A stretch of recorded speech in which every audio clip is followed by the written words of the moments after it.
So let's take a look at some figures in motion.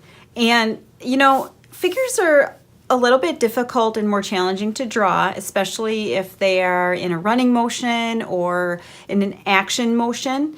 So what I suggest is that you take and start out with kind of a stick figure. And I always laugh because people always say, well, I can't even draw a stick figure.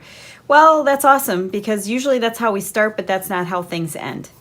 So I always like to think of what would their legs be doing, or their feet be doing, or their arms be doing, or their hands be doing.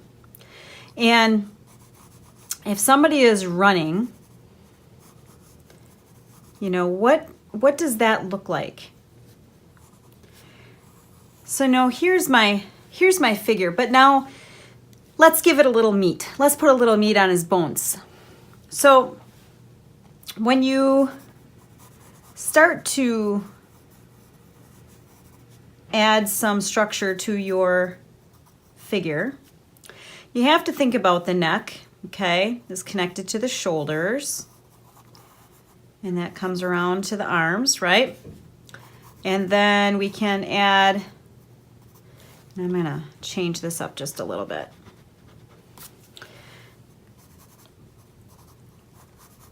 So his body here is gonna come in front, that other arm. Depending on what kind of a motion he's doing here, looks almost like a running motion. Now these are simple figures. If you are, drawing very realistic drawings, this is a great way to start.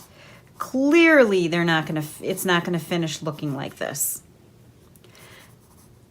But it's a really good way to kind of get down the motion that is gonna happen with your figure. So that's a pretty okay running kind of stance or kind of motion.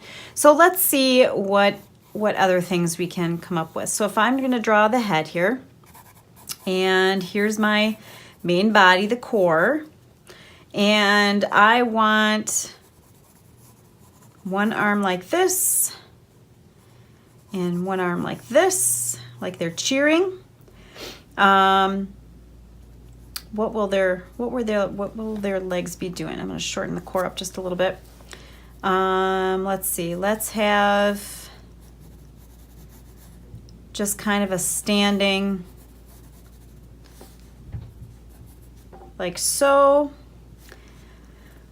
So they're at a game of some sort and they're cheering in the stands, okay? So, I'm even just going to kind of add a little bit of, kind of what their face might look like. Hands in the air. And I'm building around that stick figure. And I can kind of come around. There's a hand there. We're going to give him a little bit of bulk here. And I'm going to add legs. And you can determine how thick things should be just by how thick the legs you want the legs to be. And what direction are things happening? How are they standing? How are they sitting? His feet aren't going to be out to the side. That's not going to happen because his feet are facing forward. So shoes, you would only see the front part of a shoe.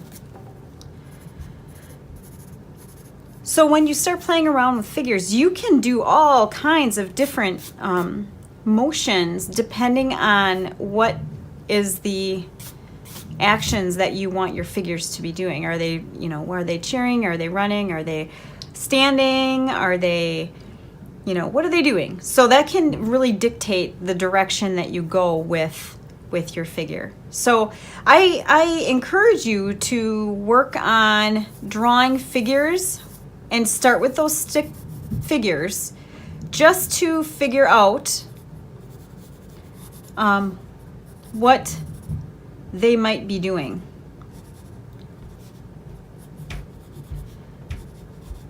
And what direction they are doing things. What's going to be in front? What's going to be behind? You know, I'm not going to really see this arm through the body, but I may see part of just part of the shoulder and part of the elbow, depending on how they are standing. You know, if it's a profile view, then I am going to see part of both legs, part of both arms, but not straight on. So it takes a lot of practice. It takes some practice to figure out the direction that your figures will go. So I encourage you to play around with stick figures and set them in motion and see what you can do.